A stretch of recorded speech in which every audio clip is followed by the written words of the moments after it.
क्या खास बात है भारतीय ऑर्थोडॉक्स क्रिश्चियंस में जो ये लोग दूसरे ईसाई वर्गों की तरह धर्मांतरण करने गांव और बस्तियों में गरीब हिंदुओं को अपना निशाना नहीं बनाते हैं। नमस्कार, मैं देव कुमार एक बार फिर आपका स्वागत करता हूं प्रोग्रेस पोस्ट पर। इस चैनल में आपको विभिन्न विषयों पर अनोखे और गहरे दृष्टिकोण मिलेंगे। पोस्ट को अंत तक देखिए और कमेंट बॉक्स में अपनी राय भी बताइए। हमारा आज का विषय है भारत का सबसे प्राचीन ईसाई संप्रदाय जिनको ऑर्थोडॉक्स क्रिश्चियंस कहा जाता है। ये लोग कभी धर्मांतरण के नाम पर चालबाजी और ठगी क्यों नहीं करते हैं गरीब और असहाय भारतीयों के साथ। भारत में जो लोग आज ईसाईयत के बारे में जानकार हैं, वे भी ये बात सुनकर आश्चर्यचकित होंगे। तो क्या खास बात है भारतीय ऑर्थोडॉक्स क्रिश्चियंस में जो ये लोग दूसरे ईसाई वर्गों की तरह धर्मांतरण करने गांव और बस्तियों में गरीब हिंदुओं को अपना निशाना नहीं बनाते हैं। भारत में ईसाईयत की शुरुआत की थी ईसा मसीह का 12 सबसे घनिष्ठ चेलों में से एक, जिनका नाम था थॉमस। ईसा मसीह की हत्या के बाद ये 12 चेले दुनिया के विभिन्न दिशा में निकल पड़े थे अपने गुरु का धर्म संदेश लेके। थॉमस आए थे भारत में और यहाँ इनका आगमन सबसे पहले केरल में हुआ था। 2 दशक तक थॉमस ने अपना प्रचार चलाया था भारत में और इस दौरान उनका प्रचार अभियान केरल के पड़ोसी राज्य तमिलनाडु तक पहुँच गया। अंत में 20 साल बाद थॉमस का मृत्यु हुई थी तमिलनाडु में। तो आप समझ सकते हैं ईसाईयत ये दोनों दक्षिणी राज्यों में आज से 2000 साल पहले पैर जमा लिया था। इसी कारण से ईसाईयत इन दोनों दक्षिणी राज्यों में इतना फल फूल रहा है। थॉमस को भारत के ईसाई वर्ग संत मानते हैं और सेंट थॉमस के नाम से संबोधित करते हैं, पर भारत में सिर्फ 8% ईसाई ही सेंट थॉमस के बताए हुए ईसाईयत के मार्ग पर चल रहे हैं आज की तारीख में, जबकि ये ईसाई वर्ग लगभग 2000 सालों से भारत में है और यही ईसाई वर्ग है इंडियन ऑर्थोडॉक्स चर्च। आइए समझते हैं इस पूरे मुद्दे को। पोस्ट को अंत तक जरूर देखिएगा।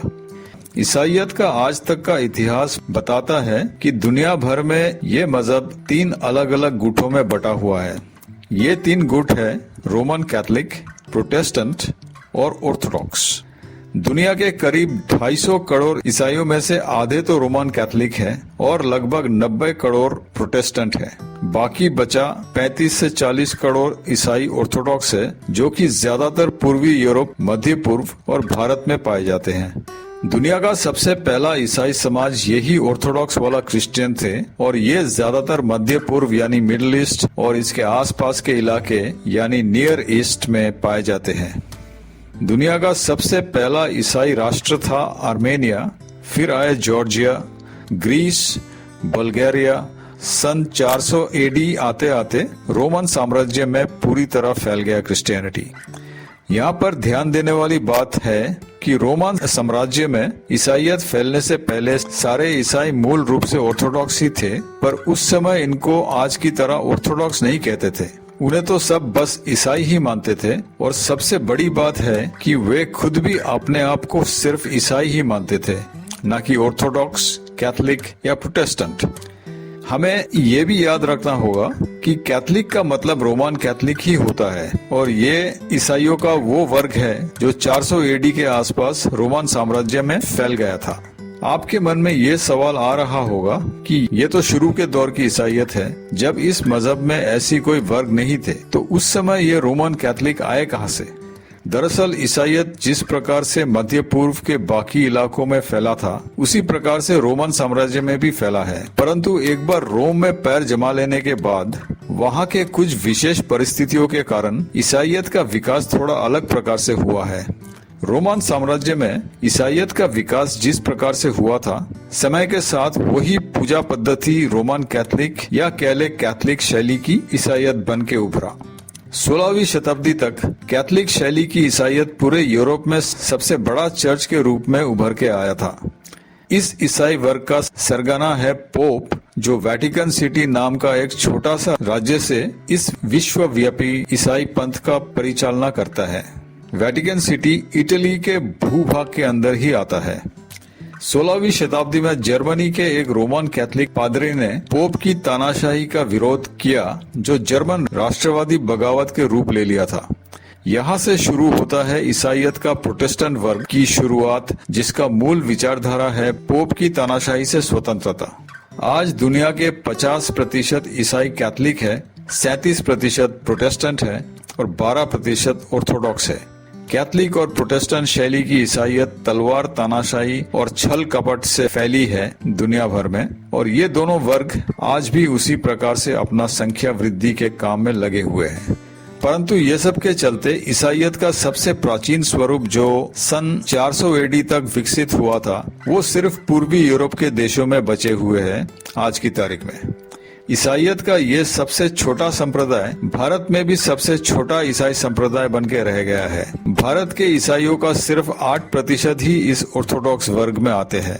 भारत समेत दुनिया भर के ऑर्थोडॉक्स क्रिश्चियंस में एक खास बात यही है कि वो कैथोलिक्स और प्रोटेस्टेंट्स की तरह इतनी जोर शोर से धर्मांतरण नहीं करते हैं। एक और खास बात इस ऑर्थोडॉक्स ईसाई वर्ग की ये है कि वो अपने देश, समाज, संस्कृति और विरासत से गहराई से जुड़े हुए हैं, और ये भारत के ऑर्थोडॉक्स क्रिश्चियंस पर भी लागू होता है। और यहाँ हमें नहीं भूलना चाहिए कि भारत में ईसाई धर्मांतरण को पूरी तरह से देश, समाज और संस्कृति विरोध के दृष्टि से देखा जाता है आज की तारीख में। भारत में इस पूरे ईसाई धर्मांतरण के गंदे खेल में यहाँ की ऑर्थोडॉक्स चर्च की कोई भूमिका नहीं है। जी हाँ, आपने सही सुना है, यही ईसाई वर्ग धर्मांतरण के गंदे खेल में बिल्कुल शामिल नहीं होते हैं। पर ये संख्या में इतना कम है कि ये भारत के अंदर ईसाईयत से जुड़ा हुआ कोई नई मुद्दे में कोई विशेष प्रभाव नहीं बना सकता है। इसके अलावा अधिकतर भारतीयों को इस प्राचीन भारतीय ईसाई वर्ग के बारे में पता ही नहीं है। इनके नाम भी अंग्रेज, पुर्तगाली या कोई और विदेशी नाम नहीं होते हैं, जैसे भारत के अधिकतर ईसाइयों के होते हैं। इनमें सांप्रदायिक सोच बाकी कैथोलिक या प्रोटेस्टेंट ईसाइयों जैसे नहीं है, और ये काफी हद तक भारतीय देश प्रेमी सोच से एक मत है। इस ईसाई समाज से कुछ गद्दार और मक्कार भी निकले हैं, जैसे हिंदू सनातन समाज से भी ढेरों निकले हैं, पर इस समाज के अधिकतर लोगों की पैर देश की जमीन पर ही टिका हुआ है। इस समाज से निकला हुआ एक नामी गद्दार और मक्कार है वामपंथी अरुंधति रॉय, पर जैसे कि मैंने कहा था, इनके नाम में कम से कम भारतीयता तो झलकती है। इनके चर्च किसी और विदेशी चर्च की छत्रछाया में नहीं आते हैं और ये स्वतंत्र है। इसका अर्थ है कि ये अपने चर्च से जुड़ा हुआ सभी मुद्दों पर भारत में ही निर्णय लेते हैं। भारत के ईसाई समाज के अधिकतर लोग अगर इनके जैसे होते, इनके पादरी समूह आज गैर कानूनी धर्मांतरण और देशद्रोही गतिविधि में लिप्त नहीं होते। कैथोलिक और प्रोटेस्टेंट चर्च जो मिलके भारत के 92% ईसाइयों के प्रतिनिधि बने हुए हैं, पूर्ण रूप से विदेशी आकाओं के इशारे पे चलते हैं और देश विरोधी कार्यों में लिप्त है।